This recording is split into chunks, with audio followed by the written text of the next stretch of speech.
De Mateo 16, vamos a poner una marca allí, luego vamos a orar.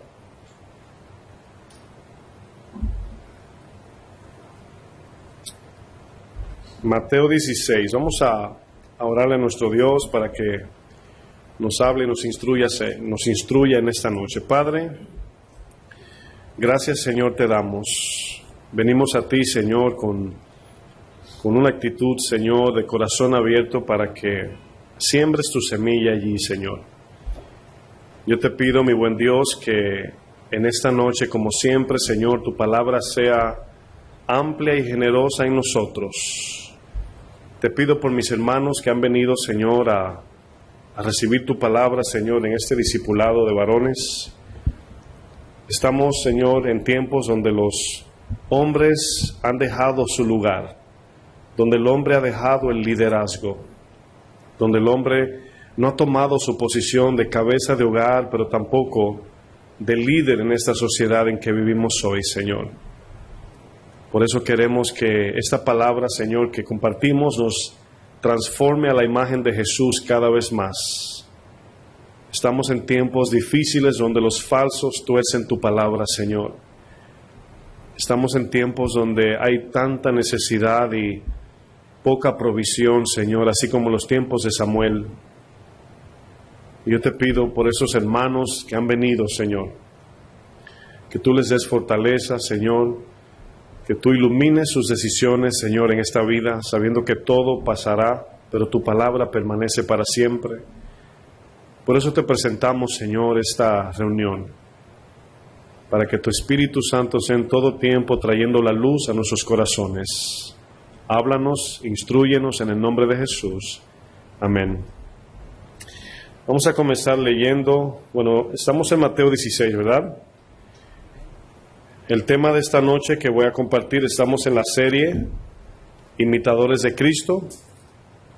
Y yo quiero hablar de un tema que lo vamos a extender a muchas partes y mayormente va a estar hablando del desarrollo del discípulo. Y inicia en esta noche la primera parte hablando de cómo ser verdaderos discípulos. Cómo ser verdaderos discípulos.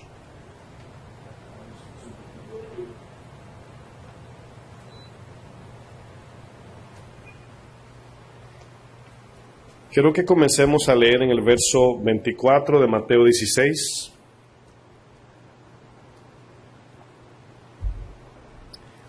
Dice, entonces Jesús dijo a sus discípulos, si alguno quiere venir en pos de mí, niéguese a sí mismo. Dice, y tome su cruz y sígame, porque todo el que quiera salvar su vida, la perderá, y todo el que pierda su vida por causa de mí, la hallará. Porque ¿qué aprovechará el hombre si ganare todo el mundo y perdiere su alma? ¿O qué recompensa dará el hombre por su alma? Porque el Hijo del Hombre vendrá en la gloria de su Padre con sus ángeles, y entonces pagará a cada uno conforme a sus obras. De cierto os digo que hay algunos de los que están aquí que no gustarán la muerte, hasta que hayan visto al Hijo del Hombre viniendo en su reino. Hay tres palabras o frases que el Señor utiliza cuando llamaba o cuando alguien le quería seguir, y ahí están plasmadas en los textos que leímos: negarse, tomar la cruz y seguirle. La primera parte, que es negarse, es donde hoy nos vamos a estar enfocando, en la autonegación. No sé si usted se ha hecho la pregunta, ¿cómo puede ser más efectiva nuestra negación cada día? Porque esta es la batalla más grande del cristiano, la negación, el decirse que no así para decirle que sí al Señor. ¿Qué quiso decir Jesús cuando dijo, niégate a ti mismo? ¿Qué quiere decir el Señor con esto? Vamos a comenzar una introducción hablando del deseo del corazón para saber qué estaba Jesús contrastando cuando nos decía, niéguense. Quiero utilizar los textos de Génesis 6:5 y luego vamos a ver Gálatas 5:17. Vamos a comenzar a leer Génesis 6:5. Vamos a analizar en un breve momento, vamos a analizar los deseos del corazón. ¿Por qué Jesús, cuando llamaba a uno que le siguiese, le decía, si no te niegas, no puedes venir a mí? Génesis 6:5, texto muy conocido, dice, verso 5 dice, y vio. Esa palabra que comienza el texto diciendo, y vio Jehová que la maldad de los hombres era mucha en la tierra, y que todo designio de los pensamientos del corazón de ellos era de continuo solamente mal. Ahora, es la primera vez que en la Biblia aparece la palabra corazón. Y referente al corazón, se utilizó un término anterior, que es en el verso 4, cuando el Señor ve a Caín y le dice, el pecado está a la puerta. Y la puerta allí se refiere al corazón. Pero el término corazón aquí es la primera vez que aparece, pero notan que el texto al inicio dice y vio. Esa palabra ver tiene que ver con los ojos de Dios viendo exactamente en el centro de nuestro corazón, de donde se originan los pensamientos, las decisiones, la voluntad, el razonamiento humano, los deseos, etc. De donde se origina esa chispa que nos lleva a decidir. Pero el texto nos dice claramente, dice, y que todo el designio de sus pensamientos, designio aquí es la palabra intención, es la palabra designar o decidir, podemos decir. Dice, todo designio, notan la palabra todo designio, de los pensamientos del corazón de ellos, o sea, del hombre, y hay dos palabras allí, era de continuo y solamente. Continuo habla de repetición, práctica, le da tiempo. Solamente habla de esencia. Quiere decir que el corazón del hombre es esencialmente malo. Y siempre que decide humanamente es torcida su decisión. Y es ahí donde muchas veces podemos tener conflictos al pensar, cuando yo abrazo a alguien, ¿qué tiene de malo eso? Y siempre que hacemos las cosas humanamente, siempre tienen un fin egoísta, siempre hay algo en retorno que buscamos. Mientras que el único amor agape incondicional procede de Dios. Quiere decir que usted y yo no tenemos la capacidad de amar en el amor de Dios si Dios primero no nos ama a nosotros o no nos da su amor. En Gálatas 5, vamos allá, verso 17, Gálatas 5, 17.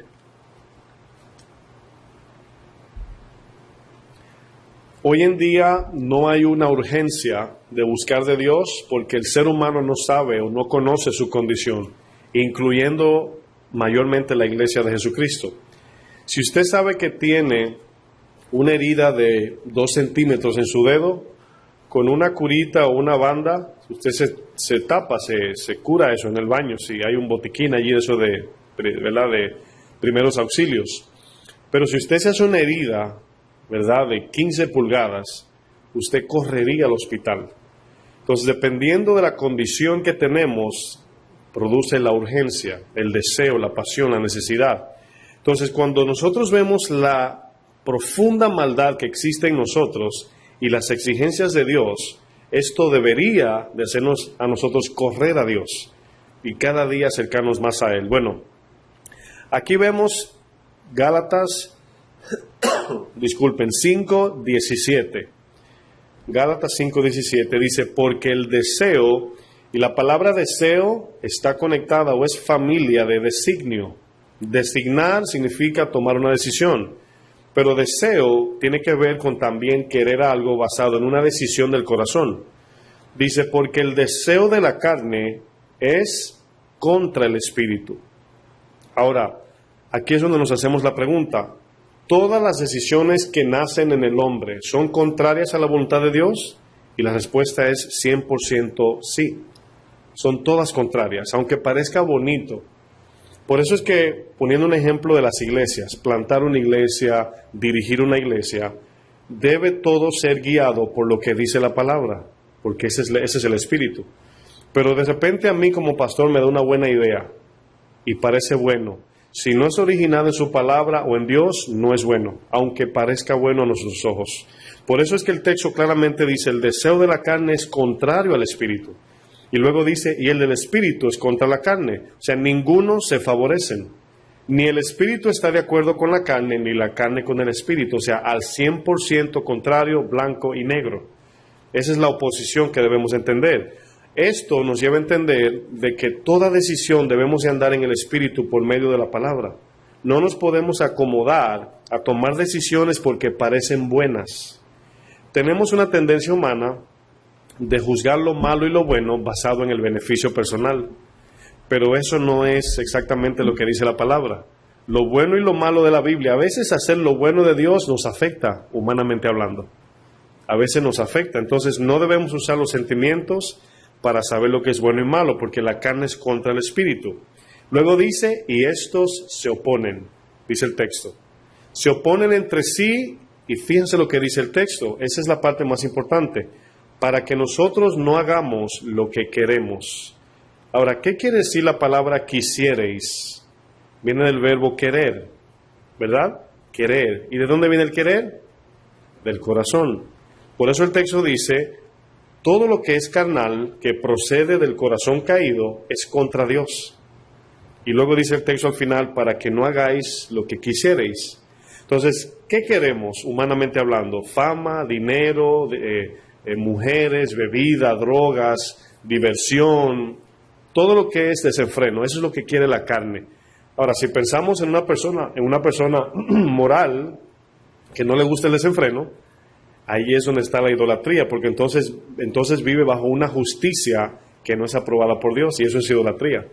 Entonces tenemos problemas en ambas partes. El extremo de la justicia del hombre es pecado para Dios. El extremo del desenfreno del hombre es pecado para con Dios. Los dos son contra Dios. Entonces, hay veces que podemos equivocarnos en nosotros medir nuestros deseos buenos porque parecen buenos, y no porque la palabra nos ayuda a entender de que son buenos o no. Por eso es que Isaías 5:20 dice, hay de los que a lo bueno llaman malo, y a lo malo bueno, a lo dulce amargo y a lo amargo dulce. Y se parece al texto de Gálatas, porque repite las palabras bueno, malo, malo, bueno. Como dice aquí, el espíritu y la carne y el espíritu, ¿verdad? Bueno, discipular quiere decir instruir, enseñar con el fin de transformar. Instruir, enseñar con el fin de transformar. Ahora, el discipulado puede ser ejercido en cualquier ámbito de la vida. Por ejemplo, un maestro de matemática puede discipular a otra persona y esa persona va a terminar siendo ¿qué? Un matemático. Pero eso es una parte de su vida, ¿verdad? Una persona que es, vamos a decir, artes marciales, puede discipular para que aprendan a artes marciales. O sea, podemos ver que en lo que es terrenal, lo que es el discipulado o ser un alumno de, solamente nos da una enseñanza intelectual. Pero el discipulado de Cristo es con el fin de que nosotros recibamos la persona de Cristo en nuestro corazón. No es aprender algo, es cambiarlo todo. Esa es la idea del discipulado. Es totalmente un giro de la carne al espíritu. El corazón tiene la naturaleza adámica. Todo lo que nace del corazón es corrupto. Discipular implica cambiar la naturaleza caída. El corazón debe ser totalmente transformado. No es algo que tengo mal, es que somos esencialmente malos ante Dios. Porque si decimos tengo algo malo, nos enfocamos en 2, 3 cositas y se nos olvida que toda decisión, aun las que parecen buenas, son desaprobadas por Dios. Bueno, ¿qué implica el deseo del corazón caído? Bueno, todo esto nace en la muerte espiritual. En el momento que Adán se desconectó del Señor, todo lo que procede del corazón del hombre es caído. La muerte espiritual lo que implica es lo siguiente: designio pecaminoso, o podemos decir intención pecaminosa. En el Antiguo Testamento se usaba mucho la palabra iniquidad, que está hablando de la maldad interna del corazón, pero también el entendimiento entenebrecido. O sea, tenemos 2 problemas humanamente hablando. Tenemos el deseo torcido, pero también tenemos el entendimiento entenebrecido. Quiere decir que aunque mi corazón busca la vida de Dios, fuimos afectados por la muerte de Adán, del pecado, y todos los deseos son carnales, terrenales. Pero cuando quiero ver, porque acuérdense que hemos estudiado que el corazón fue dado para proteger la vida misma. corazón quiere paz, quiere gozo, quiere amor, quiere a Dios, pero por causa de la inclinación del pecado y el entendimiento entenebrecido, no hay manera de nosotros ver lo que es lo cual Jesús contrastó diciendo, la verdad os hará libres. Ahí estamos esclavizados en el deseo pecaminoso y el entendimiento entenebrecido. Ahora cuando Cristo se nos acerca, nos da su palabra, el cual es la verdad. Y por medio a la verdad, que es la palabra, comenzamos a mirar nuestro corazón en ese espejo y decir, wow, no tengo nada que se parece a eso. Y comenzamos ahí a obedecer cuando Cristo nos da vida nueva en Él. Bueno, ¿qué significa todo esto? Toda decisión es procesada por medio de la intención. Y la intención, si usted se imagina por un momento, quiero que ustedes piensen para poner la mente a correr, ¿cómo se forma mi intención? Quiero que piensen por unos segunditos en eso, ejerciten su mente en eso. ¿Cómo se forma mi intención? Tomen un ejemplo así para que se le haga fácil. Piensen en una obra familiar. Sean honestos en esa área, porque es difícil allí. Y cuando tú ves tu amor hacia esa persona, piensa cuando esa persona no te devuelve con el mismo amor si te enojas. Ahora, con los hijos no, es un amor diferente, es natural. Nunca, si tu hijo no te ama a ti, tú siempre lo vas a amar.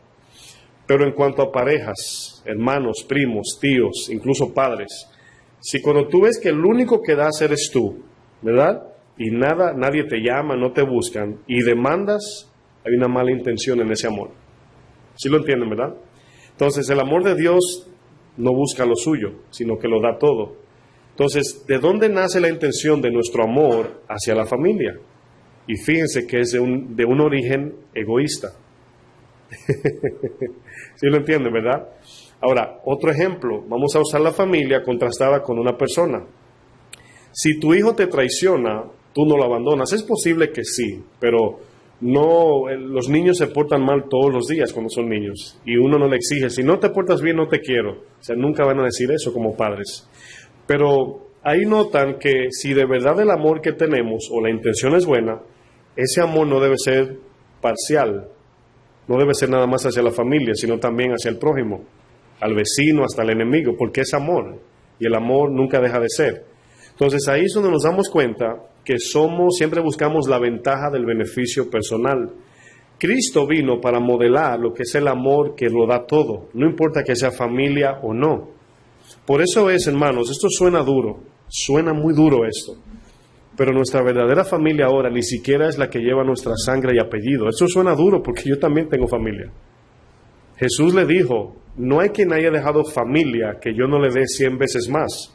Quiere decir que mi hermano de sangre, ¿verdad? No es que sea menos o más, no estamos hablando de posición. Estamos hablando que la verdadera familia es la que permanece. Y si mi hermano no se arrepiente y ustedes van al cielo conmigo, yo voy a vivir eternamente con ustedes como hermano. Esto nos urge a predicarles el evangelio a la familia. ¿Sí ven la implicación? Entonces, mientras más Cristo se forma en nosotros, más el mundo y la familia y todos ven la luz, el cual ellos buscan sin saberlo. Eso lo vamos a ver en otro momento. Pero fíjense lo que hemos podido ver en la intención del corazón. O sea, si somos honestos, cada día nos damos cuenta de cuántas veces hacemos las cosas manipuladamente, con egoísmo. Y ahora que tenemos la verdad, ya no es así, porque ahora podemos examinarnos. La intención, si usted está tomando notas, está formada por dos cosas: deseo y razón. Deseo y razón.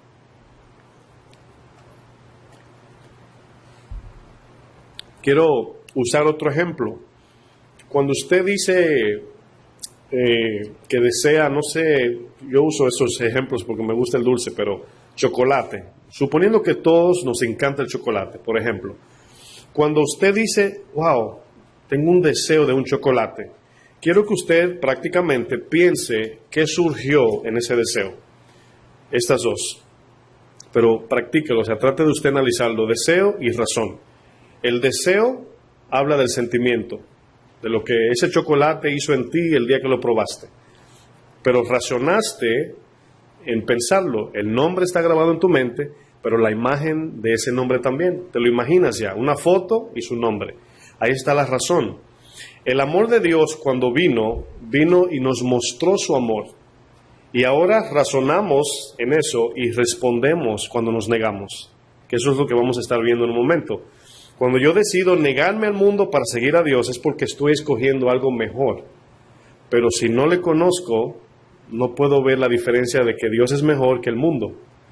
¿Sí? ¿Sí me estoy dando a entender? Entonces van viendo la implicación de negarse. O sea, no podemos negarnos porque el pastor lo dijo, porque lo dice la Biblia nada más, sino debe ser algo real en nosotros y no solamente un concepto. Para que cuando decidamos negarnos sea algo convincente y esencial. Podemos ver que donde se originan nuestros pensamientos, en toda decisión, comienza con un deseo y una razón.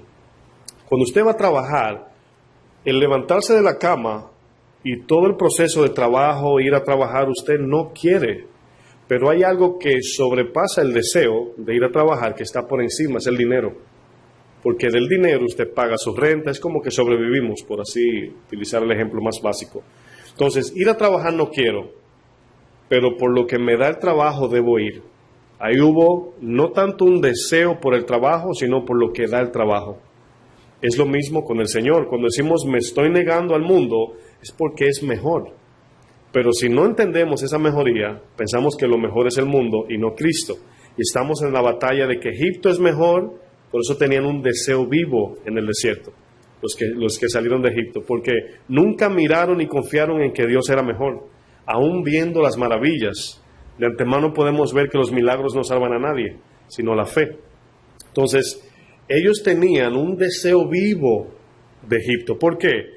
Porque nunca miraron, nunca razonaron, nunca dejaron que cayera el poder de Dios y el amor de Dios, el cual los libertó, y decir, no, por aquí es la cosa, no para Egipto.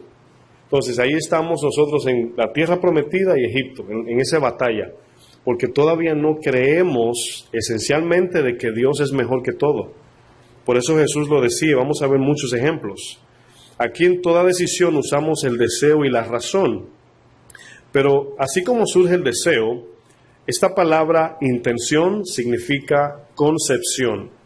Oigan el ejemplo. En el hebreo, la palabra intención, que es designio, significa concebir o concepción. Ahora, es casi similar como cuando la mujer concibe en su vientre la semilla del hombre. El hombre transmite la semilla a la mujer, ella concibe, ¿verdad?, la semilla allí para tener un bebé. Pero el pensamiento es igual. Vamos a un ejemplo de Santiago 1. Santiago 1, verso 12.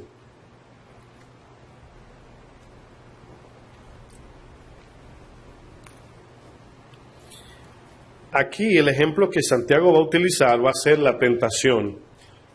Ahora, vamos a Santiago 1 y les quiero hacer una pregunta. Quiero que su mente comience a correr con esas preguntas. Cuando usted es tentado, ¿verdad? Usted es tentado, ¿qué es lo primero que viene como tentación? Yo quiero que usted piense en cualquier cosa. Ahora, no le estoy preguntando en qué usted es tentado en su privacidad ni cosas íntimas. Estoy hablando más bien cómo viene esa tentación. ¿Viene en forma física? ¿Viene una voz? ¿Viene un pensamiento? ¿Viene una oferta? ¿Qué es lo que viene en el momento que queremos pecar? Quiero que analicen eso por unos segundos. ¿Cómo usted ve que se acerca esa tentación? Por ejemplo, suponiendo que el doctor le dijo que no puede beber leche y a usted le encanta la leche y de repente ve una taza de leche con esa hirviendo, botando humo, como a usted le gusta. Un ejemplo, ¿verdad? ¿Cómo entró el deseo o la tentación? Ahí hay una operación. Diga, pensamiento, ¿verdad? Exactamente, pensamiento. Pero ¿cuál es la operación? Porque allí está operando los sentidos, los ojos, pero juntamente con la razón, diga, por vista, los ojos, ¿verdad? Entonces vamos a poner un ejemplo. Cuando vemos la taza de leche, para usar ese ejemplo, antes de anhelar, lo primero que hacemos es mirar. Ahora, no solamente se mira con los ojos, se mira con el corazón también. Porque usted puede anhelar algo que no lo está mirando. ¿Están de acuerdo? Pueden de repente decir, wow, quiero ir a tal lugar y usted no lo está viendo. Entonces el corazón tiene un ojo, por eso Jesús dijo, si la lámpara, si el ojo, como dice el texto, si tu ojo es bueno, quiere decir, si tu ojo anhela lo bueno, tu cuerpo estará lleno de luz. Si tu ojo es malo, tu cuerpo estará en tinieblas. Si el ojo allí es el deseo, que la traducción de ojo allí es envidia, pero puede ser envidia en el sentido de ese deseo así fuerte que tenemos hacia las cosas. Entonces miras la taza de leche, la ves humeando, pero allí comienza una imaginación de tú bebiéndote la leche. Ahora, ahí es donde comienza la batalla espiritual, en ese momento que permitiste el pensamiento. Es como cuando miramos una mujer. ¿Es malo mirar a una mujer? No, pero sí codiciarla. ¿Qué es codiciar? Es mirarla e imaginarte que estás con ella, de manera en el acto sexual. Entonces, el pecado se concibe, es cuando aceptas el pensamiento, cuando lo entretienes aquí. Entonces, la batalla espiritual más efectiva es el casco, el yelmo de salvación. En ese momento, ¿por qué se llama de salvación? Porque estamos en el Espíritu, estamos ya salvos, no estamos en la carne y no permitimos esos pensamientos. El momento que usted mira algo, porque la tentación por los ojos es como un sello y lo que hace nada más es despertar una experiencia pasada. Ya ni siquiera tienes que pensarla, pero Dios con el tiempo purifica los pensamientos, al punto que ya no es que no te sientes tentado, pero no con la magnitud del principio. Entonces miras la leche y tú dices, wow, no me la voy a beber, pero se te sale la babita, la saliva allí, ¿verdad? Ya pecamos, o sea, ya deseamos. Ahora, lo único que no hemos hecho es el hecho de tomarla, pero en el corazón el Señor mira el deseo. Ahora, Satanás así opera.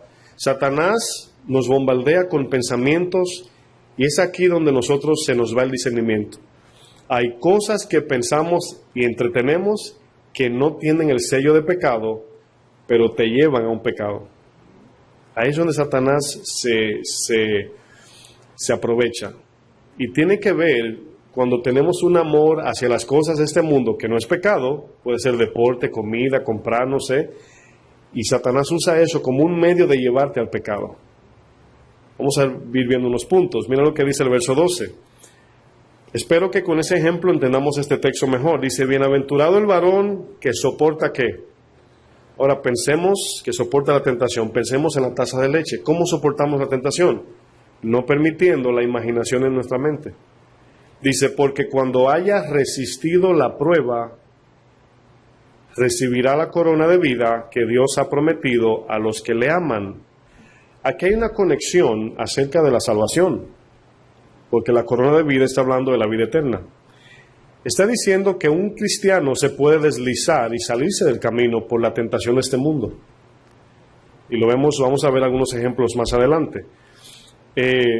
Aquí es donde están los conflictos de si se pierde la salvación o podemos salirnos de ella. Bueno, algo que Dios no va a tocar es tu voluntad.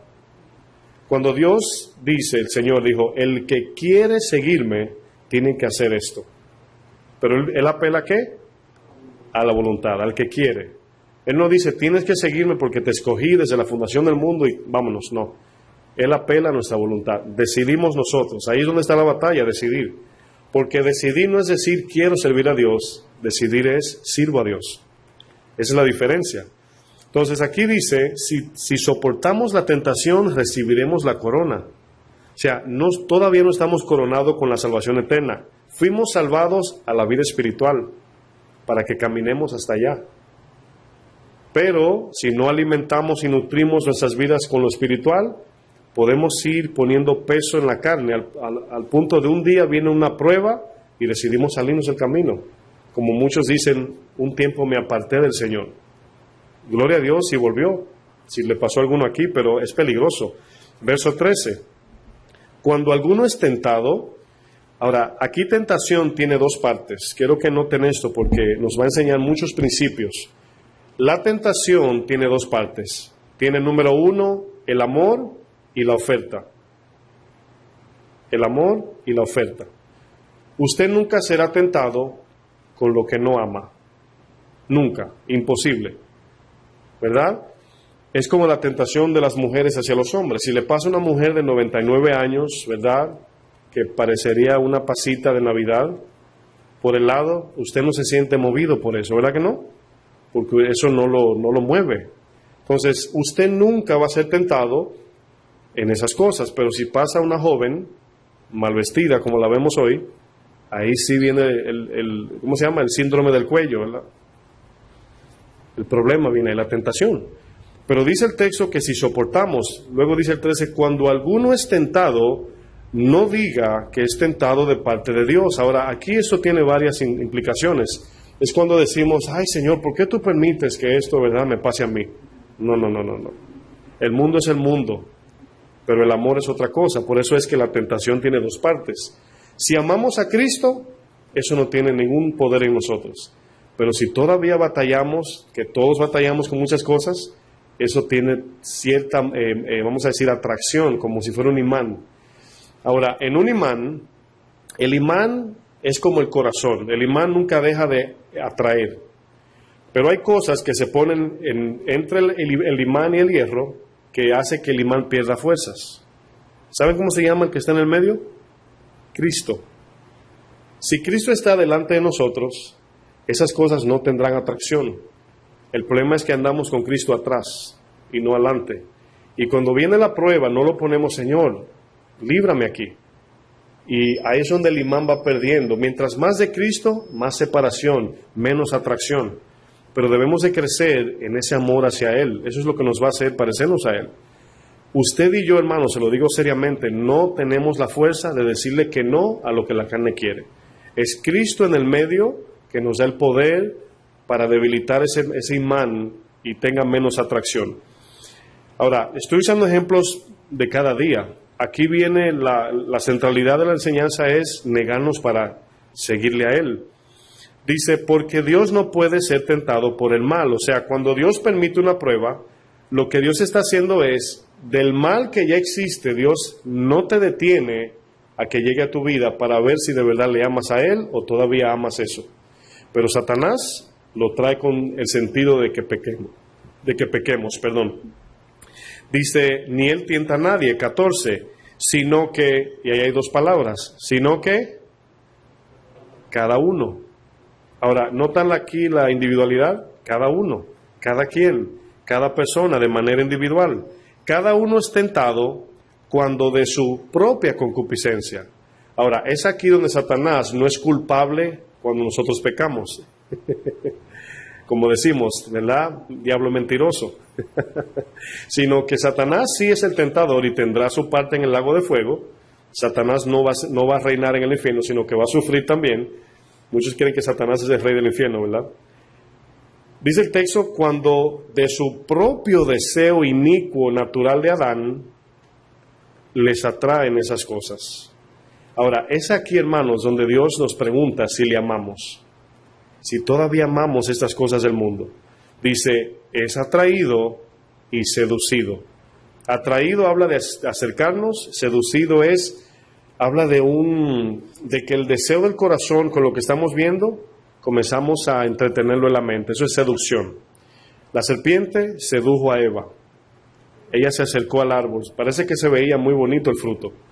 Digo, todo lo que Dios hizo fue bueno, pero ese fruto tenía algo diferente. No en figura, sino en lo prohibido. Y allí estaba Satanás. Satanás no estaba en los árboles que eran permitidos. Satanás estaba en el que era prohibido, vendiendo. No dice la Biblia qué tiempo duró tentando a Eva y a Adán. No dice si fue, no habla de tiempo, especifica el día que cayeron. Y allí Satanás, con el fruto allí, le dijo, lo transformó, le cambió el nombre. Y le dijo, mira, esto te va a hacer como Dios. Y es lo que a veces cuando pensamos en las cosas de este mundo, no lo decimos en palabras, pero en nuestra razón y deseo decimos, cuando yo alcance eso, ya voy a descansar. Cuando alcance eso, sirvo a Dios. Cuando alcance eso, ya me voy a firmar. Y lo alcanzamos y luego cambiamos de meta. Ya alcancé eso, ahora quiero esto. Y pasamos la vida en eso porque el corazón siempre quiere. Verso 15. Entonces la concupiscencia, o sea, el deseo carnal, después que ha concebido. Ahora, ¿cuál es la concepción? Cuando miramos la taza de leche y la ansiamos y comenzamos a imaginarnos ¿verdad? Ahora, luego de la imaginación, ¿sabe lo que queda? La decisión. Cuando un hombre fantasea, no sé si se dice fantasea o fantasear con una mujer que no es su pareja, ¿verdad? O etcétera, ilícitamente o inmoralmente, es como cuando le damos cabida. Yo conozco una persona que no tenía frenos con esto, cristiana, y le encantaba abrazar, le encantaba, o sea, era muy meloso con las mujeres, cristiano. Y un día yo le dije, ten cuidado, ten mucho cuidado. Pues no tengo que agregarle que la persona cayó en adulterio.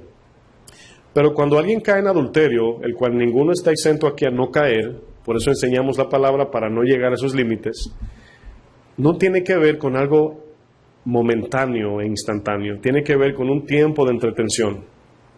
Entonces fíjate cómo Satanás comienza con una muchacha muy simpática. Hay mujeres que no tienen malicia y son muy nobles y a la vez muy bonitas, y comienzan a hablar, y si tú no te alejas, si no pones a Cristo en el medio y te alejas, con el tiempo vas a crear una película de tú y ella. Y por eso es que la pornografía es tan popular, porque en la pornografía es algo escondido y ahí tienes 1 millón de mujeres para ti. Esa es la idea de la pornografía, pero no vemos el resultado de eso, no vemos la explotación de niños, tráfico sexual, no nos damos cuenta de lo ilícito del dinero que se acumula de eso. O sea, son tantas cosas que solamente un clic y caer en la pornografía, ya, es tan fácil para el ser humano, pero la implicación, la ofensa a Dios que eso trae, hermanos, es profundísimo. Por eso es que debemos estar ocupados en crecer en el amor de Cristo, para que la satisfacción que queremos en la pornografía o en la inmoralidad, la encontremos en Él, para que Él llene lo faltante. Dice después, entonces la concupiscencia, después que ha concebido, y aquí concepción habla de formación de pensamiento, dice, da luz el pecado. Y el pecado siendo consumado, ahora, ¿dónde usted pone esa palabra? Dice, la tentación se concibe y luego se consuma el pecado. Nos conectamos a Caín para ese ejemplo. Lo dejamos entrar. O sea, el corazón es algo que podemos imaginarlo de esta manera. El centro del corazón es la voluntad. El centro, lo más profundo, de donde salen las decisiones. Pero la capa, yo estoy aquí imaginándome, claro, no estoy diciendo, nadie puede ver el corazón. Pero la capa de afuera, y no estoy hablando del músculo, estoy hablando del corazón del ser, es la mente. La de más adentro es el sentimiento y la de más adentro es la voluntad. Entonces, primero entra un pensamiento a la mente. Lo analizamos o lo rechazamos o lo recibimos.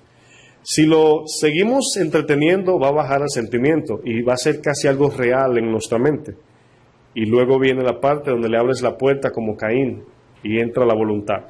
En el momento que esa semilla entró al centro de tu vida, que es la voluntad, ahí está la consumación. Lo que dice consumado, da luz, muerte. ¿Qué quiere decir eso? Y aquí es donde vamos conectando cabos.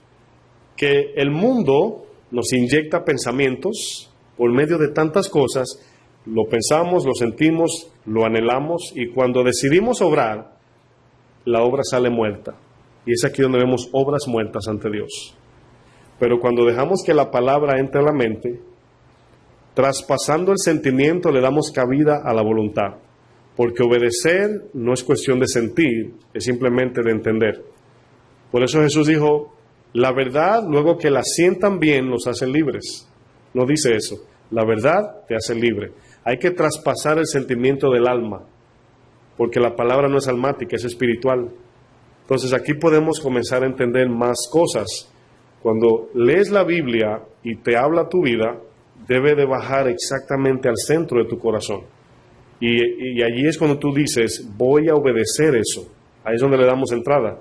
Como el Señor le dijo a Caín, el pecado está a la puerta, pero tú te enseñoreas el deseo. Tú puedes enseñorearte de él y decirle que no.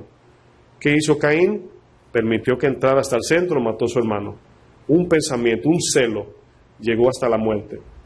Por eso Jesús ahora habla del homicidio. Solamente con tú hablarle mal a alguien lo mataste, porque así comienza el odio.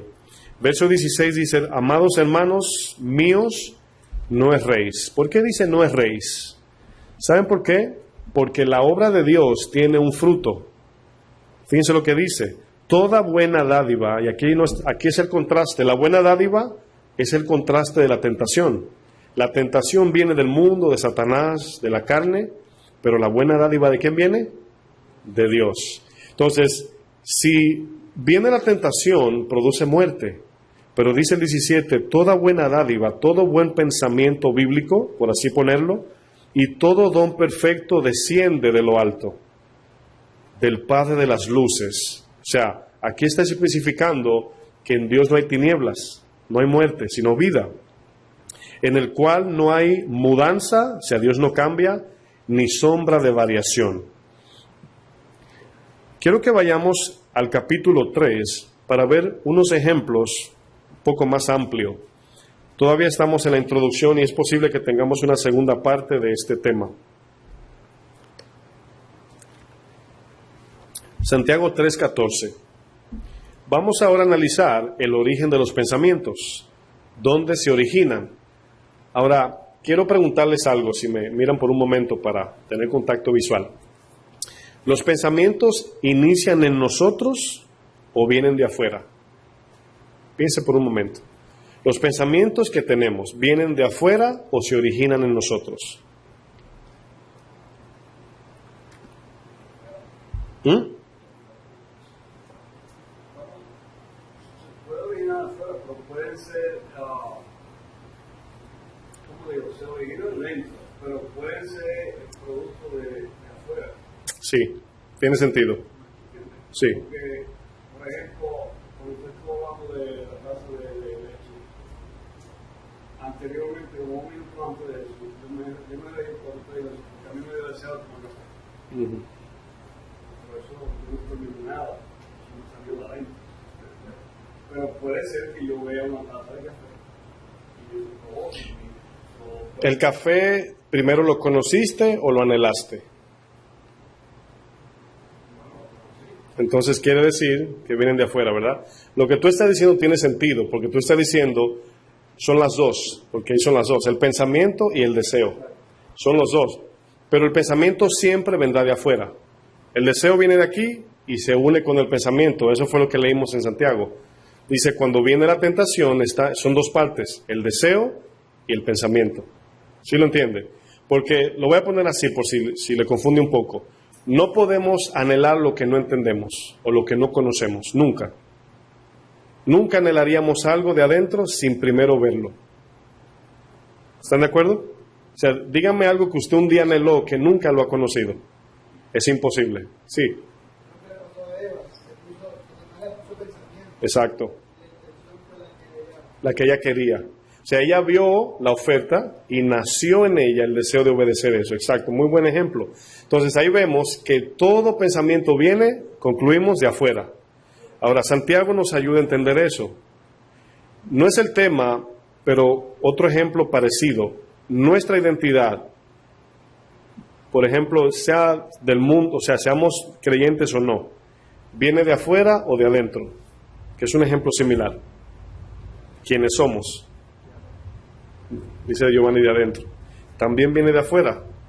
O sea, si el mundo no es el que nos da el valor, es Dios. Es uno de los dos. Nunca nace de manera intrínseca. Nunca. Es siempre de afuera. Porque somos vasijas. Dios nos creó como vasijas. Vamos a ver los ejemplos. Vamos al verso 14, Santiago 3. Vamos a analizarlo, a ver si Dios nos da claridad. Porque esto nos ayuda a entender algo, que todo lo que decidimos es una influencia de algo o de alguien. Nuestra vida es una influencia de la cultura, de la educación. Lo que traemos en el ADN son las tendencias del deseo que se conectan con el pensamiento externo. Satanás mató a Adán y Eva, por eso le llaman homicida y padre de mentiras, y esa muerte es la que anhela lo muerto. Las cosas muertas son las que no son espirituales.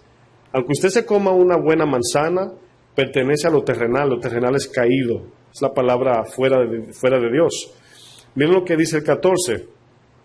Pero si tenéis celos amargos y contención en vuestro corazón, no os jactéis ni mintáis contra la verdad.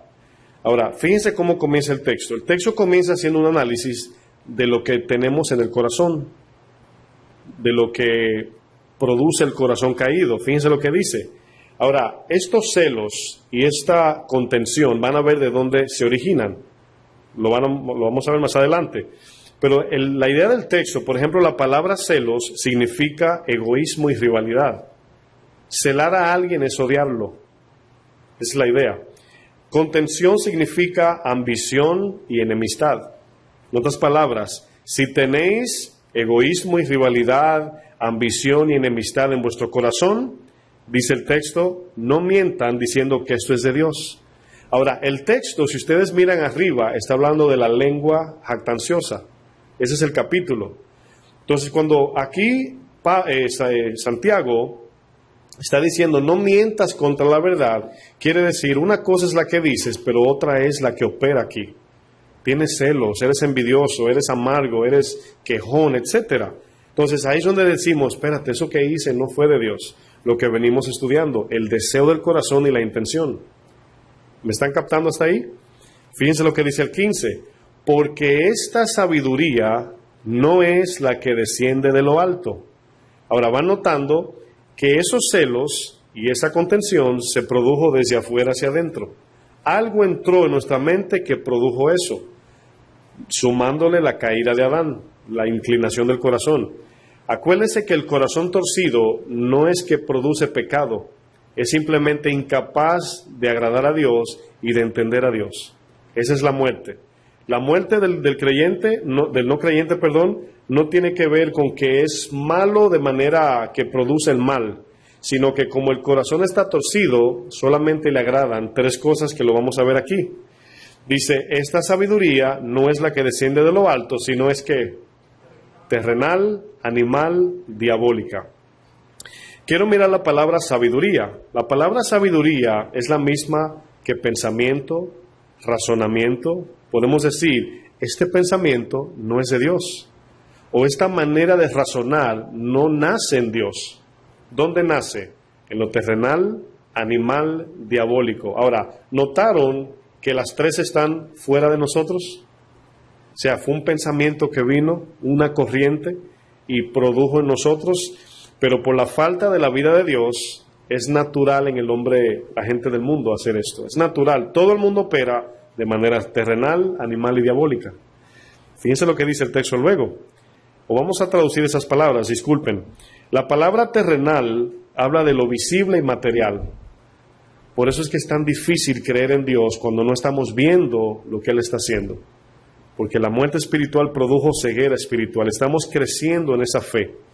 Lo animal no está hablando de los animales, de perros, gatos, vacas, elefantes. Está hablando del deseo del alma corrompida.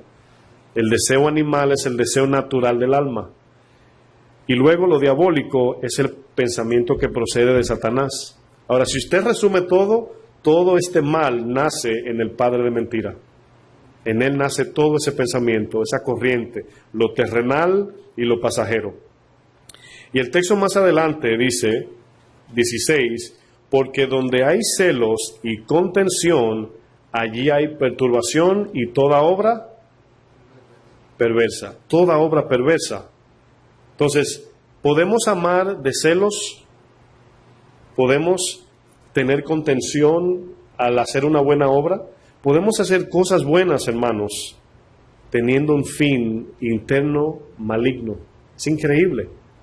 Podemos, somos perfectos manipuladores. Yo lo veo, quizás no lo hago, pero lo veo en oportunidad, donde puedo manipular. A veces sí lo hacemos, pero me refiero a esa capacidad de poder distorsionar las cosas a nuestro favor.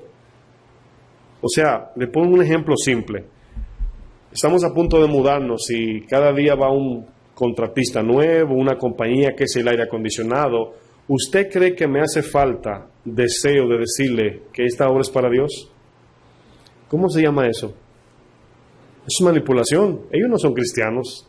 Aunque yo le diga eso y me dé un descuento de 99% de descuento, no lo hicieron para Dios. Fíjense qué cosa. Y alguien me decía, tienes que decirle que es para una obra buena. No tengo que decirle eso. Tengo que pedirle, si tengo que pedirle rebaja, se lo pido, pero no en el nombre del Señor. Si él le da deseo y le dice, mira, siento esto para la iglesia, como el hermano del herrero que está aquí abajo, lo llamé para que hiciera la puerta y dijo, mira, se lo voy a regalar a la iglesia, pero yo no se lo pedí. Entonces yo entiendo que fue Dios eso. ¿Sí me entienden esa parte, verdad? Entonces yo puedo decirle, mira, esa iglesia es para el Señor y vamos a alcanzar almas y los niños. Yo puedo manipular eso, pero sería mentir. Entonces yo puedo, de momento, moverle el corazón a alguien con un fin escondido. Entonces fíjense cómo se origina el corazón. Edwin tenía, creo que una parte.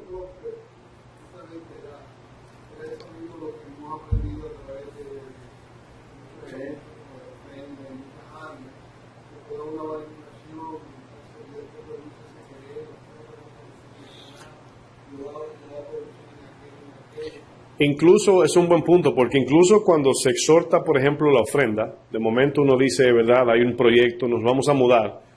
Ahí también se parece a lo que es la tentación, pero diferente. Ahí cuando ya se trae el mensaje, ya Dios puso el querer en el corazón. Y el que ofrenda no lo está haciendo porque el pastor dijo, sino porque ya Dios habló. Es lo mismo, o sea, pero inverso en el sentido de cuando hablamos de la palabra. Por ejemplo, cuando Dios me llamó al pastorado, ya en mi corazón había un deseo puesto por Dios. Cuando servimos a Dios, ya hay un deseo de parte de Dios en nosotros. Y es ahí donde podemos concluir que todo designio del corazón se origina en el pecado. Esa solamente fue la introducción. Ahí es donde nos damos cuenta, hermanos, cuando Jesús dice, niégate a ti. Tiene más sentido, niégate a los deseos, sí.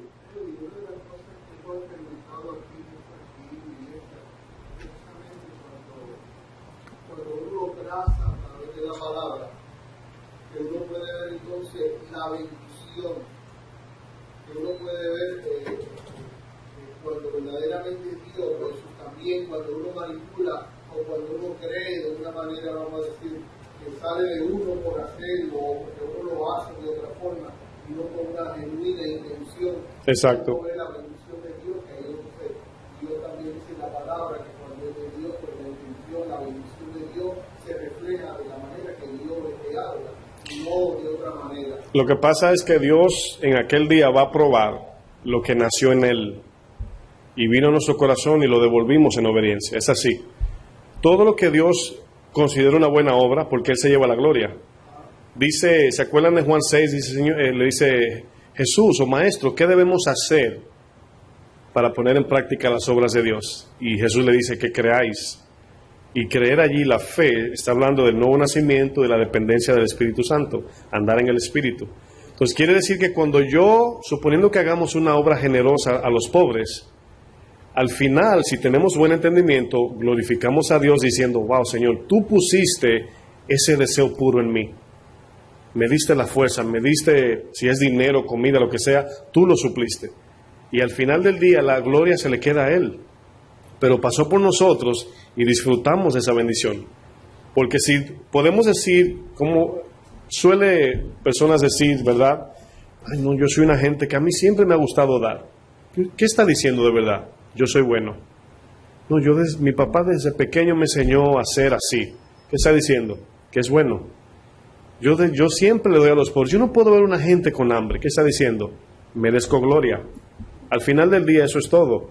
Y para nosotros hacer una obra y no decir que hicimos algo, es como que se nos va el mundo cuando tenemos ese tipo de entendimiento. O sea, cuando hacemos algo tan grande, es como que usted hoy alimentó 75 niños y Dios te dice, no digas nada. Dice, wow, Señor, ni en el Facebook, nada, al pastor por lo menos para que nada, no digas nada. Eso nos consume. ¿Por qué? Porque buscamos aprobación. Y ahí nos dice el sentido de dónde vino, por qué hicimos eso. Por eso es que ven que todo el que da tiene que publicarlo. Tiene que decir algo, ¿verdad? Romanos 8:7 dice, por cuanto los designios de la carne son enemistad contra Dios, porque no se sujetan a la ley de Dios, o sea, no se someten a la ley de Dios, ni tampoco pueden. Y los que viven según la carne no pueden agradar a Dios. Negarnos, hermanos, es un proceso que tiene tres partes, vamos a ver en unos momentos. ¿Cómo entender el negarse? Porque no es simplemente niégate y sígueme. Jesús lo pudo decir porque hubo algo que se manifestó de manera visual, Dios mostró milagros, su amor, su servicio, y cuando Él le decía, síganme, ellos estaban decidiendo entre seguir al Maestro y Señor y negarse al mundo. Ya tenían un conocimiento ahí evidente. Nosotros tenemos la palabra. Cuando vemos lo que Jesús hizo por nosotros y nos dice, sígueme, ven conmigo, ¿verdad? Ahí es donde tenemos que decidir. Pero ¿qué quería decir Jesús con esa palabra, niégate a ti mismo? ¿Ustedes creen que podemos ser discípulos verdaderos sin primero no negarnos? Imposible. Es obvio que Jesús nos está diciendo que nos neguemos a los deseos contrarios al propósito de Dios. Y muchas de esas cosas pueden ser aún nuestro trabajo y profesión, que no es pecado en sí. A veces, no siempre, a veces te lo va a decir a ti. Negarnos a todo aquello que se antepone ante la voluntad de Dios, negarnos a la comodidad de este mundo que nos quita la mirada de las promesas eternas de Dios.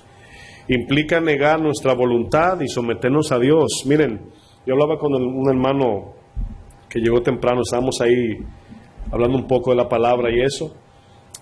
Y los cristianos de hoy no entienden que nuestra vida le pertenece a Dios. Y nosotros ponchamos entrada y ponchamos salida con Dios. O sea, cuando, por ejemplo, claro, Dios se acerca pidiendo voluntariamente, si quieres, pero en verdad Él es nuestro dueño. Debemos hacer lo que Él diga como Él diga. Esa es la actitud real.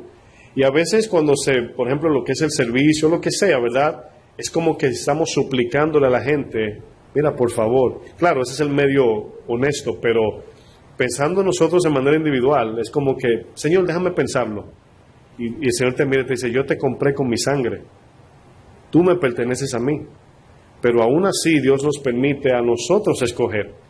Es por eso que cada vez más entendemos, hermanos, y esto suena duro, pero yo lo entiendo, de que el infierno a los que van allí es merecidamente igual que todo lo que estamos aquí en este día.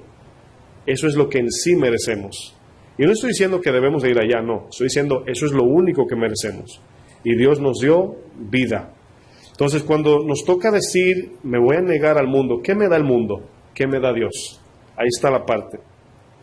Jesús sabía que los deseos de las cosas de este mundo, hermanos, eran fuertes. Él sabía, pero es ahí donde sabemos de que de verdad amamos a Dios o de verdad demostramos el amor. La atracción del mundo tiene un poder en nuestros deseos carnales increíble, hermanos. Es algo que, nos ala. A veces ponemos los ojos de momento, como por ejemplo Salmo 73, 2, Asaf, ustedes lo conocen.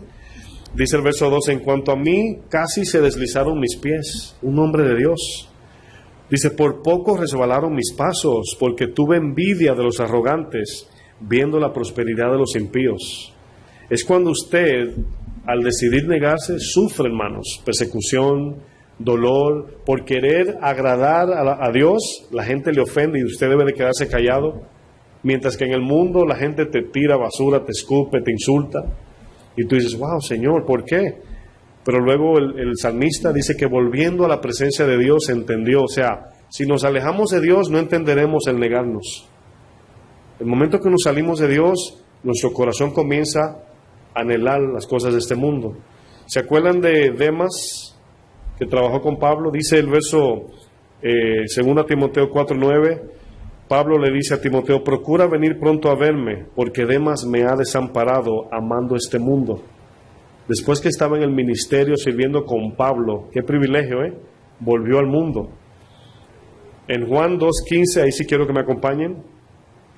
Y es aquí las batallas. Esta es la batalla más grande del cristiano, negarnos a las ofertas del mundo.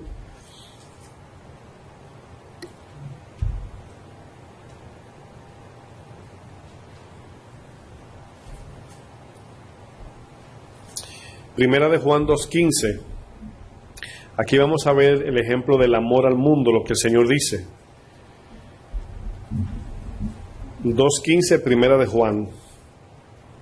Dice, no améis al mundo, ni las cosas que están en el mundo. Aquí la implicación del texto es, no ames al mundo es esta vida, ni las cosas son las ofertas, ¿verdad? Dice, si alguno ama al mundo, el amor del Padre no está en él. Es algo que debemos de tener muy claro. En nuestro corazón no pueden haber dos señores. No está diseñado nuestro corazón para mezclar dioses. Sí podemos tener 1,000,000 de dioses paganos en el corazón, que al final es Satanás, es un solo. Pero solamente podemos tener un solo Dios, no podemos servir a 2 señores. Y el texto nos dice, 16, si alguno ama al mundo, al final del 15, si alguno ama al mundo, el amor del Padre no está en él. 16, porque todo lo que hay en el mundo, ¿notaron la palabra allí? Todo. Los deseos de la carne, y ahí está lo animal. Los deseos de los ojos, ahí está lo terrenal. Y la vanagloria de la vida, ahí está lo diabólico. No proviene del Padre. Son muy parecidos los textos a Santiago, ¿sí o no? No provienen del Padre, o sea, esas cosas no vienen de Dios, sino del mundo. Y el mundo pasa, y sus deseos, pero el que hace la voluntad de Dios permanece para siempre. Si notaron en el 17 dice, el deseo del mundo pasa, que nos moriremos queriendo las cosas de este mundo. ¿Saben por qué? Porque es natural. Dios puso en nuestro corazón anhelar aprobación, comodidad, riquezas. Él lo puso allí, pero no quiere que sean aquí estas, ¿verdad? Sino que Él tiene algo para nosotros. Por eso dice, los mansos heredarán la tierra. Dice que descenderá la nueva Jerusalén, todo nuevo. Él hará nueva todas las cosas. Entonces el problema no es el deseo de eso, el problema es lo que estamos deseando, que es este mundo. Y Dios dice, niégate, y al negarnos no nos estamos negando eligiendo algo peor que lo anterior, sino nos estamos negando de algo que solamente satisface de manera temporal para adquirir un gozo eterno, que al fin del día la decisión es buena. Estamos escogiendo, hermanos, un camino que por los siglos de los siglos jamás vamos a sufrir. Eso es un sufrimiento temporal. Todas las ofertas que Satanás le ofreció a Jesús, hermanos, pan, fama y poder, ¿no es eso lo que el mundo ofrece? Pan, fama y poder. Jesús se negó a todas estas ofertas engañosas de Satanás. Son las mismas que Satanás va a usar con nosotros. Te va a ofrecer pan, fama y poder. Es lo que todos anhelan. Pero ese pan, esa fama y ese poder, dice el Señor que en aquel día nos dará tronos y estaremos ahí gobernando con Él. O sea, es un deseo que Dios puso, pero por causa de la muerte pensamos que es aquí ahora esa promesa, y no. Lucas 14, 27.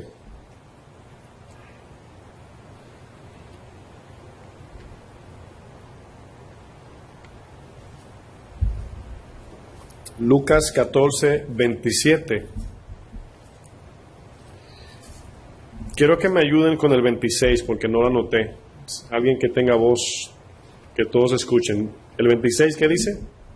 Si alguno viene a mí y no aborrece a su padre, su madre, mujer, hijos y hermanas, y aún también su propia vida, no puede ser un discípulo. Ahora, ahí está la primera parte. El que no aborrece aún las cosas, oigan bien hermanos, que Dios de manera inicial nos permitió tener familias. Y la idea es que la familia no sea el tropiezo de seguirle. Es lo que está diciendo. Ahora, no está hablando de que abandonemos la familia. Hay gente que usa este texto y paran metido en la iglesia la semana entera y no atienden a sus familiares. No está hablando de eso.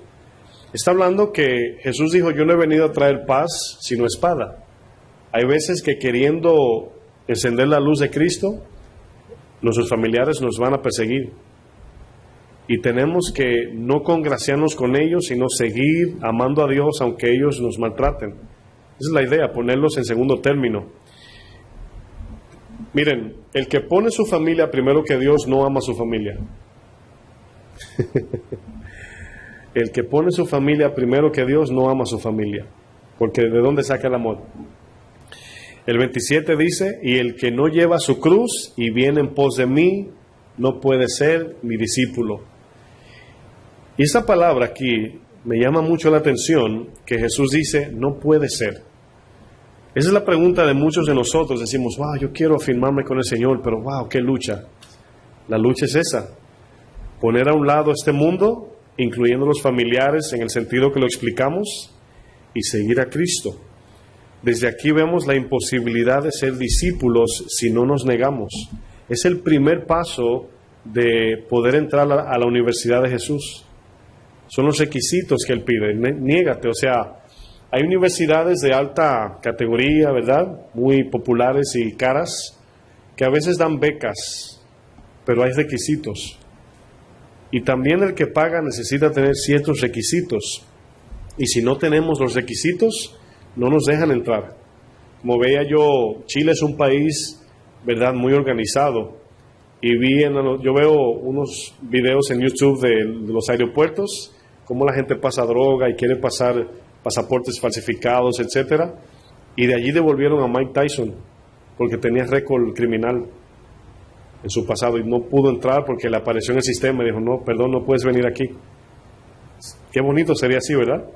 Que el mundo fuera de esa manera. Y así, ese requisito para entrar a Chile es tener un récord limpio. El requisito de Jesús es negarnos, es el primero. Ahora, acuérdense de algo, hermanos, quiero que noten esta parte. Quiero hacerles pregunta para levantar esta curiosidad. Cuando nos negamos, ¿lo hacemos humanamente o en el poder de Dios? Quiero que piensen por un momento. Cuando Dios te dice niégate, ¿Él te da poder para negarte o es en nuestra fuerza? Piensen un momento, solamente tome su cruz imaginariamente allí, ¿verdad? Y decida. Esa es la primera parte para llegar a ser un discípulo de Jesús, negarnos. Cuando Él pide esa parte, ¿es en nuestra fuerza o Él nos ayuda a negarnos? Está buena la pregunta. ¿Ah? Dice Javier que nos ayuda. En nuestra fuerza, dice Giovanni. ¿Qué más? ¿Él nos ayuda? Okay. 2-1. En nuestra fuerza, 2-2. Uh-huh.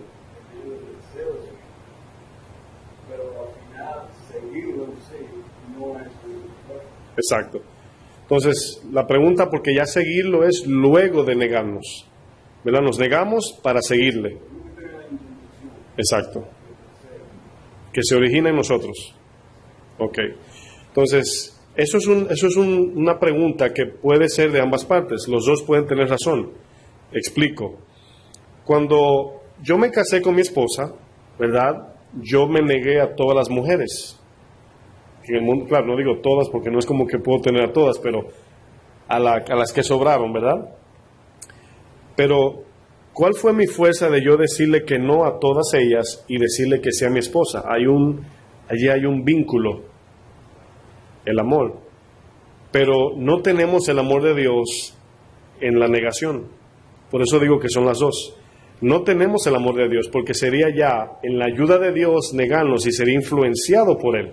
Ahora, Dios mostró su amor, nosotros tenemos ahora que recibir ese amor.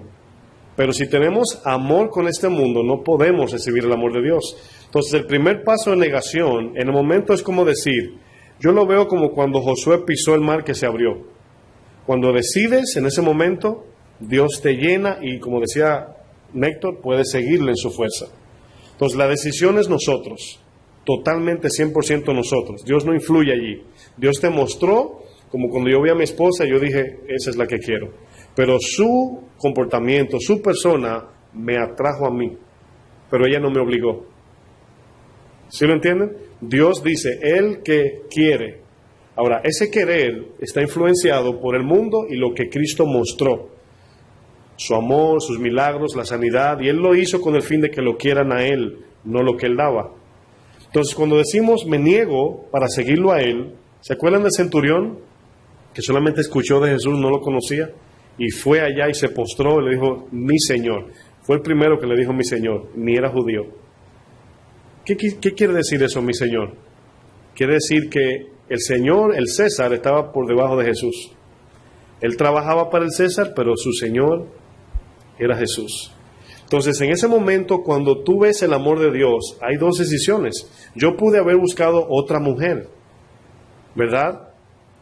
Ya tengo 13 años con mi esposa, ni me lo imagino, pero me refiero en el momento de decidir seguirla o tenerla como mujer. Pero con Cristo no hay otras mujeres, Él es único, Él es exclusivo. Lo que hay es lo opuesto, es el mundo, la perdición y la muerte. Entonces, la decisión de negarnos tiene que ver con lo que Él mostró en la cruz. Él hizo eso por mí, me está llamando. ¿Qué hago? ¿Sí ven la diferencia? Satanás te quiere ver en el infierno, muerto, seco. ¿A dónde vamos? Es fácil escoger, pero decidir es el problema. Es muy fácil decir, no, todo el mundo quiere vida eterna. Pero cuando le dices lo que tienen que hacer, lo que Jesús dice, el que quiere, por ejemplo, Juan 6:66, dice, desde entonces muchos de sus discípulos volvieron atrás y ya no estaban más con Él. Cuando vieron la realidad de que no era solamente un ministerio de milagros, era el ministerio para salvación. Aquí es donde, hermanos, vamos a ver algunas características de un verdadero discípulo. Ahora, un verdadero discípulo no es el que ya es como Cristo al 100%. Un verdadero discípulo es aquel que tiene 3 características: el querer, el decidir y el seguir. Esto podemos traducirlo en intención, voluntad y obediencia. La intención de seguirlo, quiero por lo que vi. La voluntad, he decidido, pero en la obediencia es lo que demuestra las otras 2. Hay personas que se me acercan, wow, pastor, yo quiero servir a Dios. Y ponen la cara así, ¿verdad? Yo quiero agradar a Dios. Y yo los miro, ¿verdad? No digo nada, pero pienso. La palabra querer significa querer. Lo que pasa que yo creo que más bien lo que opera allí es, entiendo que debo servir a Dios, pero no quiero. Yo creo que esa es la traducción de esa palabra. Salud, hermano. ¿Diga? Sí. Cuando hay personas que dicen, quiero servir a Dios, querer, decidir y seguir. Hay personas que dicen, quiero servir a Dios y no lo hacen. Ahora, para usted, ¿qué quiere decir eso? Te amo, pero nunca te he dado ni un abrazo. ¿Qué quiere decir esa palabra te amo? Que no me interesas. Porque la palabra en Juan, 1 de Juan dice que la evidencia del amor es la demostración. Entonces hay personas que dicen, quiero servir a Dios, pero wow, qué difícil, ¿verdad? Y yo vuelvo y digo, yo pienso que lo que quieren decir es, siento que debo servir a Dios. Dios me está llamando, pero yo no quiero. Entonces ahí es donde viene el engaño que nos decimos a nosotros para calmar la conciencia. Si tú dices que quieres no queriendo, te vas a la casa en paz. Porque la conciencia se te duerme, dice, no, bueno, por lo menos quiere. No, no quiere. ¿Sí ven la diferencia? Nos engañamos. No soy tan malo, ¿verdad? Por lo menos quiero. Pero la traducción de ese quiero y no lo hago es no quiero. Es como yo decirle a mi esposa, lo van a entender fácil. Mi amor, te amo, pero no me des muchos abrazos, ni besos, ni me esté llamando. ¿Qué me va a decir mi esposa? Pues entonces tú no me amas. Entonces, quiero que tengamos el concepto que es el hecho que avala lo que decimos, no es lo que decimos, ¿verdad? Ahí está el problema. Quiero que veamos 7 grupos que yo pude distinguir en la Biblia. Si hay más, no los tengo todos, pero 7 grupos, diferentes personas y grupos que seguían a Jesús. Número 1 están los que seguían a Jesús, de verdad. Número 2, los que seguían sus milagros. Número 3, los indecisos. Número 4, los idólatras. Número 5, los autosuficientes. Número 6, los hipócritas. Número 7, los emocionales. Los que seguían a Jesús, ahí vemos los 11 fieles sacando a Judas de allí, ¿verdad? De verdad le siguieron. Y otro buen número que le siguió desde afuera, José de Arimatea, Nicodemo, etcétera. Esos pertenecen a los que de verdad siguieron a Jesús. Nicodemo tuvo que negarse. José de Arimatea. Usted sabe que tomar el cuerpo muerto de Jesús era algo que era trabajo de mujeres. Era un trabajo muy bajo. Ellos los dos eran líderes de la sinagoga. Y ellos hicieron la ceremonia por el gran afecto y amor que le tuvieron a Jesús. Cuando se negaron, recibieron el amor de Jesús y entregaron su vida, hermanos. El grupo número 2, los que seguían sus milagros, ustedes conocen el buen número que Jesús multiplicó peces y panes. Y Jesús le dijo, yo sé que no me buscan a mí, sino lo que yo les doy. El grupo 3, los indecisos. El Señor le dice, sígueme. Lucas 9 le dice, primero, Señor, permíteme decirle adiós a mi papá. o esperar que Él se muera y luego te sigo. El número 4, los idólatras, como el joven rico. Amaba el dinero y no amaba a Dios y supuestamente cumplía los mandamientos. El grupo 5, los autosuficientes. ¿Se acuerdan del fariseo y la mujer del pote de alabastro? ¿Verdad? Del frasco, dice que él no era tan malo, solamente 50 pecados y ella 500. Porque dijo, y esta, ¿verdad? Que si el Señor supiera quién es. Luego los hipócritas, como aquí vemos a Judas y muchos más. Y por último los emocionales, que son la multitud, hermanos. La multitud sigue la multitud. Donde hay mucha gente, viene mucha gente. Eso es algo natural. Gálatas 2:20 dice Pablo, con Cristo estoy juntamente crucificado, y ya no vivo yo, mas vive Cristo en mí. Y lo que ahora vivo en la carne, o sea, humanamente en la tierra, lo vivo en la fe del Hijo de Dios, el cual me amó y se entregó a sí mismo por mí. ¿Notaron las últimas palabras? El cual me amó y se entregó por mí.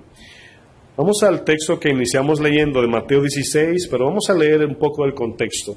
Mateo 16:21.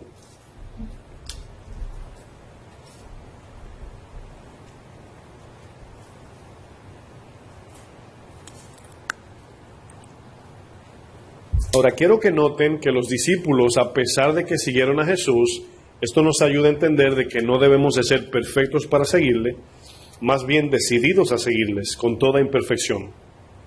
Los discípulos siguieron a Jesús, pero tenían batallas, todavía batallaban con los ojos en los hombres, todavía le daba temor de hombres, todavía querían cosas, todavía estaban allí, porque no tenían el Espíritu, ¿verdad? Pero tenían a Jesús allí y estaban en ese crecimiento y madurez que nos puede pasar a nosotros. Si somos nuevos, podemos comenzar en esa jornada de seguirle y todavía podemos querer cositas del mundo, pero vamos muriendo. Mientras más buscamos de su presencia, más morimos de nuestros deseos de este mundo. Miren lo que dice el verso 21. Mateo 16:21 dice, desde entonces comenzó Jesús a declarar a sus discípulos que le era necesario ir a Jerusalén y padecer mucho de los ancianos, de los principales sacerdotes y de los escribas, y ser muerto y resucitar al tercer día. 22 dice, entonces Pedro, tomándolo aparte, comenzó a reconvenirle. Quiero que le demos un poco de reversa a la enseñanza. Cuando estamos hablando de que hay cosas que hacemos que parecen buenas, pero tienen un fondo pecaminoso. ¿Qué le está diciendo aquí Pedro? Fíjense lo que dice. Señor, ten compasión de ti. Quiero que noten eso. Ten compasión, o sea, es como que yo quiera hacerme daño y usted me abraza. Hermano, no, tenga compasión delante de la gente. Usted está mostrando amor, ¿sí o no? Aquí Pedro estaba en su idea mostrando amor, pero tenía un trasfondo pecaminoso, porque Jesús debía de ir a padecer y morir para su propia salvación, la de Pedro. Y se le pone y le dice, ten compasión, Señor. Dice, en ninguna manera esto te acontezca. ¿No parece esto amor? ¿Sí o no? Jesús le dice, quítate de delante de mí, Satanás. Ahí es donde quiero volver al punto de que todo lo que se origina en nuestro corazón, si no nace en Dios, es pecaminoso. ¿Dónde se origina? En Satanás. Por bonita que sea la obra, por bonito que lo digamos. Pedro está mostrando una supuesta compasión por Jesús. Vamos a ver de dónde nació, hermanos, porque si les pregunté de dónde viene el pensamiento, ¿de dónde vino, según Jesús? De Satanás. Pero la tentación viene en dos partes, deseo y oferta. ¿Se acuerdan de Santiago 1? Bueno, dice, pero Jesús 23, volviéndose, dijo a Pedro, quítate de delante de mí, Satanás, me eres tropiezo. Ahora, ¿dónde tenía la mira o el deseo Pedro? Ahí lo dice. Porque no pones la mira en las cosas de Dios, sino en las de los hombres. ¿Por qué Jesús le dijo esto? Esta compasión que está mostrando Pedro tiene que ver con que si Jesús muere, se le acaba el pan, los peces, la autoridad de sacar demonios, milagros, o sea, las vacaciones que estaban teniendo los discípulos allí. Luego de esas vacaciones, por así llamarle, iba a venir la persecución. Cuando le dijo a Pedro, mira, cuando tú eras joven tú te vestías, pero vendrá otro y te llevará donde tú no quieres. ¿Cómo dice? ¿Donde tú qué? No quieres, en contra de ti. A la muerte le estaba diciendo. Y le dijo, extenderá tus manos, o sea, murió crucificado boca abajo. Y aquí vemos que el fin de Pedro, acuérdense hermanos, la puerta abierta a Satanás es el deseo del mundo. Pedro quería que Jesús se quedara para que sean rey y gobernar. ¿Se acuerdan cuando los hijos de Zebedeo dijo, Señor, siéntanos a tu derecha y a tu izquierda? Los dos serafines de Dios, ¿verdad? Pidieron eso. Ahora Jesús sí dijo, el que venciere se sentará conmigo en mi trono. Lo dijo Jesús. ¿Quién es? El que venciere. Ahí es donde está el galardón delante, hermanos, de morir a esto y sentarnos con el Señor allá. ¿Qué es mejor? Intelectualmente decimos allá, pero saliendo de aquí, hermanos, volvemos al afán. Esa es la parte donde Jesús lo mira y le dices, tú no pones los ojos en Dios, sino en el hombre. Y aquí estaba viendo a Jesús nada más como hombre y no como Dios. Si pueden ver el texto.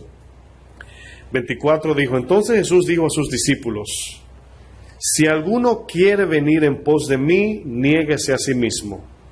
Tome su cruz y sígame. Porque todo el que quiera salvar su vida, ¿saben lo que es salvar su vida? Salvar la vida tiene el sentido de nosotros buscar nuestro bienestar y no buscar a Dios para que nuestro bienestar venga de Dios. Repito, salvar nuestra vida en este texto quiere decir nosotros buscar nuestro bien y no buscar a Dios para que Dios nos dé su bien. Hay una diferencia allí. Si yo quiero paz, buscar en mis fuerzas, tengo que buscar dinero, fama, las cosas que de este mundo. Jesús dijo, mi paz os dejo y mi paz os doy, no como el mundo la da. Pero si yo busco a Dios de todo corazón con mi vida, el bienestar de mi vida, ¿quién es responsable? Dios. Por eso el texto dice, el que quiere salvar su vida la va a perder. Y salvar tiene que ver con buscar las cosas de este mundo, la comodidad, la fama, el pan, todo. No estoy hablando de las prioridades necesarias, sino las cosas que el mundo ofrece. Dice, y todo el que pierda su vida, ¿qué significa perder? Negarnos. Dar la vida al Señor. Señor, mi vida es tuya, la perdí, no me pertenece. Ya no vivo yo, vive Cristo en mí. Esa es la idea de perderla. Dice, por causa de mí la hallará. Porque ¿qué aprovechará al hombre si ganare todo el mundo? Quiero que piensen en eso, hermanos. Si a usted mañana lo hacen primer ministro del mundo entero, el cual el anticristo tomará ese trono. Piensen en eso, hermanos. Primer ministro de todo el mundo y pierdes tu alma. Eternamente en el infierno. Jesús está aquí contrastando. Dice más adelante, y perdiere su alma, o qué recompensa dará el hombre por su alma. ¿Qué quiere decir eso, hermanos? ¿Qué recompensa dará el hombre por su alma? Lo que está diciendo es que el alma le pertenece a Dios. ¿Cómo le pagamos a Dios por el destino de nuestra alma? ¿Con qué? ¿Qué recompensa daremos si Cristo la va a dar en la cruz? Entonces aquí Pedro está deteniendo esto, el cual sería su salvación. Dice, porque el Hijo del Hombre vendrá. Ahora, fíjense lo que hace Jesús. Luego que nos dice, niéguense a este mundo, mueran al yo, pierdan su vida, nos pone delante la promesa. Jesús no nos deja sin promesa. ¿Se acuerdan del joven rico? Vende todo lo que tienes y tendrás tesoros en el cielo. O sea, el Señor está poniendo delante lo mejor, no lo bueno que creemos, sino lo excelente. ¿Y cómo podríamos ignorantemente dejar lo bueno, dejar lo excelente por lo bueno, o por lo que parece bueno? Dice, el Hijo del Hombre vendrá en la gloria de su Padre con sus ángeles, y entonces pagará cada uno conforme a sus obras. De cierto os digo que hay aquí algunos que no quieren morir, hasta que hayan visto al Hijo del Hombre viniendo en su reino. Ahora, aquí, hermanos, este reino no está hablando del fin de la segunda venida. Quiero que conecten bien, no está hablando del milenio ni de la segunda venida. Aquí la venida es cuando el Señor vuelva resucitado, hermanos, a dejarle el Espíritu Santo. Su reino era el Espíritu Santo. Bienaventurados los pobres, porque de ellos es ¿qué? El reino es la presencia de Dios en el creyente, el gobierno en nosotros. Entonces aquí no está hablando de la segunda venida, porque luego dice, muchos no gustarán la muerte hasta que yo vuelva. ¿Cuándo? En la resurrección. No está hablando de la segunda venida, está hablando de cuando se le apareció en tiempo de Pentecostés o antes y vino el Espíritu, entonces podían morir. Porque luego le dice en Hechos 1:8, y recibiréis poder, y me seréis, ¿qué? Testigos, ahí podían ser muertos. Entonces ahí sabemos que está hablando de no la segunda venida, sino la resurrección después de la cruz. ¿Están aquí? Para no irnos más allá. Por eso los contextos son tan importantes, para no pensar que está hablando de la segunda venida. Entonces aquí dice, lo voy a retomar, de cierto os digo que hay algunos de los que están aquí. ¿Por qué dijo algunos? Porque Judas estaba allí. Dice, no gustarán la muerte hasta que hayan visto al Hijo del Hombre viniendo en su reino. Y ahí es cuando el Señor se le apareció con los ángeles, a las mujeres, vino glorificado, lógicamente, pero vino a traer el Espíritu, ¿verdad? En su reino. Dice, aquí la pregunta, ¿cómo debemos negarnos cada día, hermanos? Debemos, ese es uno de los pasos más importantes, buscar la manera más amplia de desatender los deseos de nuestra carne. Dejar morir la carne. Ahora, ahí está la batalla. Porque el deseo de la carne produce dolor cuando no la alimentamos. Mucho dolor, mucho dolor. Y yo creo que aquí es donde 1 de Pedro 4 tiene sentido. Armaos del mismo pensamiento de sufrimiento de Jesús. O sea, levantarnos con la mente de sufrir. ¿Sufrir qué? Los deseos de la carne. Los deseos de cuando tienes que gritar y Dios te dice, calla. La palabra dice en Santiago que en la ira del hombre no obra la justicia de Dios. Prontos en escuchar, lentos en hablar, porque en la ira, el impulso del deseo, no obra la justicia de Dios. A veces sale ese animal. ¿Cuántos se le salen? A veces sale. A ese Dios dice, soporta el dolor y cálmalo, mátalo, deja que se muera, no le des lugar. Cuando veas la persona frente a ti que es el ofensor, ese no es el ofensor, es Satanás. Esa persona está siendo usada por Satanás y necesita ser libertada. Satanás la tiene como títere y el que tiene las manos metidas en él es él. No es esa persona. Y por eso debemos de mirar con los lentes de Dios. Siempre digo esto. Vamos a Romanos 8:5, estamos terminando ya. Romanos 8:5. Y es aquí donde hablamos de la decisión. Había hablado anteriormente de las 3 pautas para seguir, que es querer, decidir, y luego de decidir, ¿qué debemos hacer? Seguir, ¿verdad? Tomar la decisión. ¿Cuántas veces decimos, wow, tengo un deseo de ir a tal lugar o comprar tal cosa, pero nunca lo hacemos? Ahora, esos son deseos humanos, ¿verdad?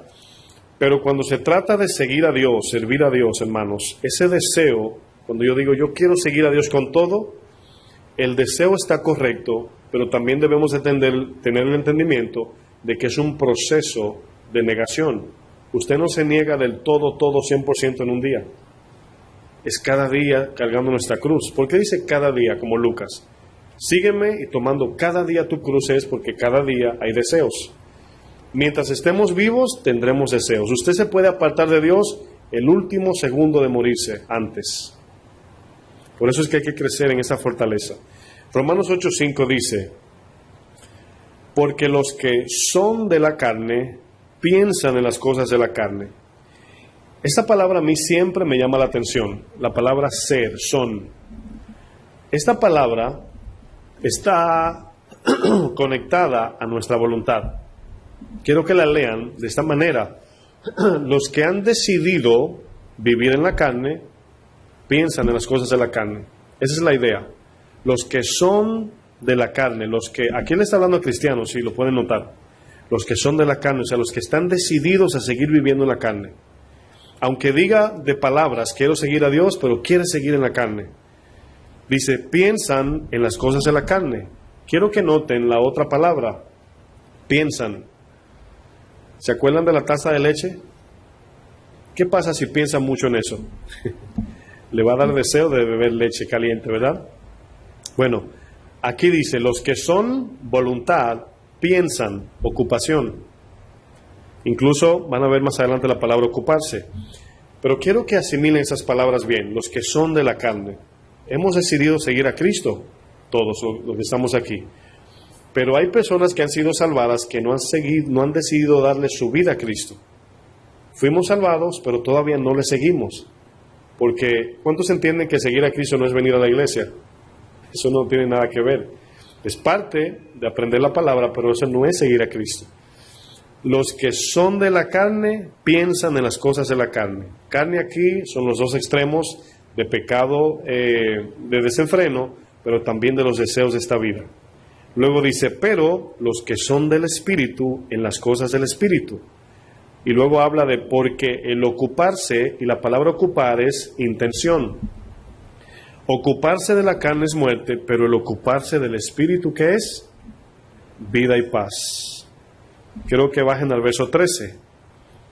Porque si vivís conforme a la carne, moriréis, mas si por el Espíritu hacéis morir las obras de la carne. Ahora, este verso 13 es uno de los versos que a mí más me gustan. ¿Por qué?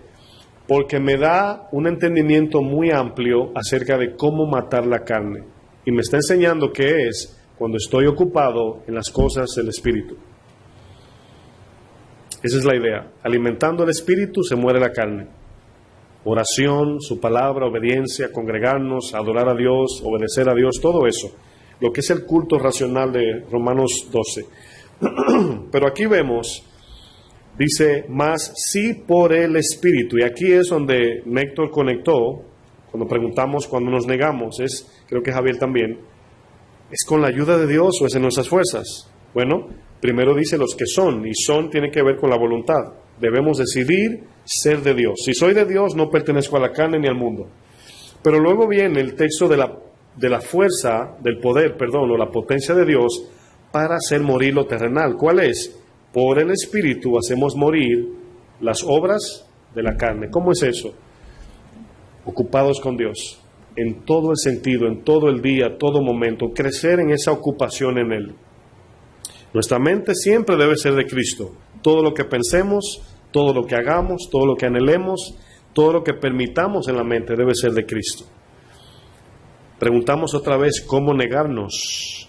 Le quiero compartir 3 puntos que son principios nada más, que nos van a ayudar mucho. Ahora, esos 3 tienen que ver con una tarea diaria.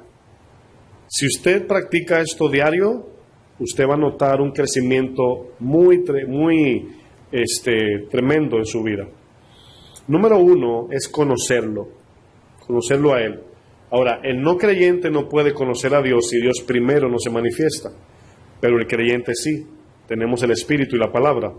Entonces, debemos de crecer en conocerlo a Él. Ahora, ¿qué quiere decir conocerlo a Él? Hay 2 maneras, yo expliqué anteriormente los 3 pasos del conocimiento, ya hablamos de eso. Pero hay 2 maneras de cómo de manera bilateral conocer a Dios. Número 1 es yendo a las Escrituras, que es parte de los 3 principios que dimos, yendo ahí mirando cómo es Dios, cómo es Jesús, cómo vivió Jesús, qué haría Jesús, qué hizo Jesús. Pero cuando yo obedezco eso, es cuando Dios entonces se da a conocer. Quiero repetir eso. Yo voy a la palabra con la intención de obedecerla, lo conozco por medio de la obediencia, pero Él se da a conocer cuando obedecemos su palabra. ¿Tiene sentido? Siempre digo, ninguna persona va a conocer a Dios por leer la Biblia. Va a saber de Dios, pero no lo va a conocer personalmente. Entonces, ahí es donde debemos de ser a más hincapié. Conocer es meterme en la palabra para ver a Dios de manera racional, pero debo obedecerla para que Él se dé a conocer en mi vida. Y ahí está la relación. Punto 2, escoger. Estamos hablando de cómo negarnos. Punto 2, escoger. En el escoger, yo creo que es lo más fácil, hermanos, en cuanto hablamos de mente. Pero si le conocemos, va a ser fácil escoger, va a facilitar el escoger.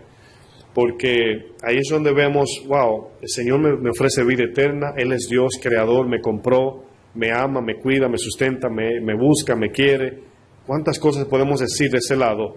El mundo me quiere matar, me engaña. O sea, creo que escoger allí es fácil cuando conocemos a Dios. Entonces, al decidir, que es la tercera, decidir es la batalla. Pero mientras más le conocemos y mientras más Él se da a conocer en mi vida, la decisión se hará cada vez más fácil. Número 1, conocerlo. Número 2, escoger entre Él o el mundo.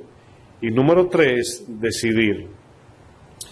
Fíjense aquí unos ejemplos en conocerlo. Juan 17:3.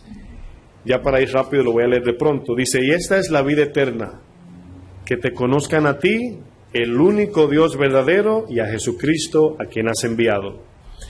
¿Quién es Él? Su gran amor y su propósito es lo que Dios manifiesta. Jeremías 9:23, así dijo Jehová, no se alabe el sabio en su sabiduría, ni en su valentía se alabe el valiente, ni el rico se alabe en sus riquezas, mas alábese en esto el que se hubiere de alabar, en entenderme y conocerme, que yo soy Jehová, que hago misericordia, juicio y justicia en la tierra, porque estas cosas quiero, dice Jehová. En escoger, Deuteronomio 30:19, dice, a los cielos y a la tierra llamo por testigos hoy contra vosotros, que os he puesto delante la vida y la muerte, la bendición y la maldición. Escoge pues la vida. ¿Quién es la vida? El camino y la verdad, Jesús, ¿verdad? Para que vivas tú y tu descendencia. En decidir, Hechos 26:26, usando un ejemplo con Agripas, aquí Pablo le predicó el evangelio al rey Agripas, y fíjense lo que sucedió. Le dice Pablo, Hechos 26:26, hasta el 29. Dice, pues el rey sabe estas cosas. Luego de Pablo explicar todo, le dice al rey, el rey sabe estas cosas, delante de quien también hablo con toda confianza, porque no pienso que ignora nada de esto, pues no se ha hecho esto en algún rincón. ¿Crees, oh rey Agripa, a los profetas? Yo sé que crees. O sea, ahí Pablo estaba apelando a que él sabía que lo que le estaba diciendo era verdad, pero ahí viene la decisión. Verso 28. Entonces Agripa dijo a Pablo, por poco me persuades a ser cristiano. Y Pablo dijo, quisiera Dios que por poco, por mucho, no solamente tú, sino también todos los que hoy me oyen, fueseis hechos tales cual yo soy, excepto estas cadenas. Y le hablaba de la atadura del pecado allí. Es increíble, ¿verdad? Entonces aquí es donde podemos ver, donde tenemos que conocerle. Una vez le conocemos, yo sé que Él se manifestó a nosotros en el Evangelio, pero conocerlo de manera individual y personal es un progreso diario. Es el segundo paso. El segundo paso es escoger bien, escoger la vida. Y el tercero es decidir. Ahora, en la decisión es donde se manifiesta la entrega a seguirle. Y ahí es donde viene la otra parte que nos va a ayudar para que seamos verdaderos discípulos de Jesús. Amén. Vamos a orar. Padre, te damos gracias, Señor. Hemos aprendido tantas cosas en esta noche, Señor, y te damos gloria por ello, Señor. Yo sé que tú eres quien nos revela todo este entendimiento. Yo sé que viene de ti, Señor. No tenemos la capacidad de entender estas cosas, Señor, y te damos gracias. Pero ahora queda a nuestra merced, a nuestro propósito ahora, nuestra responsabilidad de que todo esto que hemos aprendido lo pongamos en práctica, Señor. Tu palabra nos dice en 2 de Pedro 1 que nosotros también debemos de ser diligentes en agregar todo aquello que es conforme a la vida cristiana, Señor. Yo te pido que Cristo sea formado en nosotros. Por eso te pedimos tu gracia en todo tiempo, Señor. En nombre de Jesús. Amén.